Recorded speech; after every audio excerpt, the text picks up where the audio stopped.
जब यहाँ आ रहे तो फिर तोहरे कहो, क्योंकि एक ऐसा हो रहा है ना कि अभी आप बोले कि तोहरे नाम पल भर में खत्म कैल हमरो प्रेम कहानी हो, ये लग रहा है कि आप सामने उससे बात कर रहे हो, फिर यहाँ तोहरे लगाओ। अगर ऐसे कहोगे कि पल भर में खत्म कैलस हमार प्रेम कहानी हो, खत्म कैलस मतलब कि कैला तो पल भर में खत्म कैला हमार प्रेम, हाँ तो फिर तोहरे लगाओ, फिर ठीक है, फिर तोहरे लगाओ।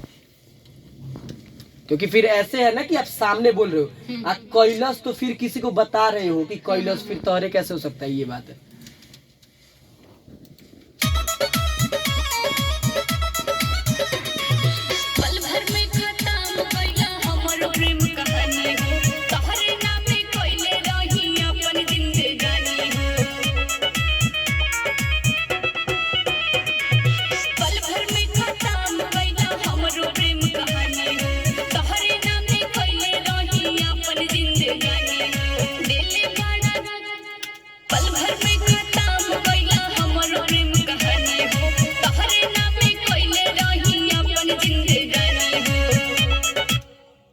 ऐसे एक बार और अच्छी चीज, ठीक है, यही चीज।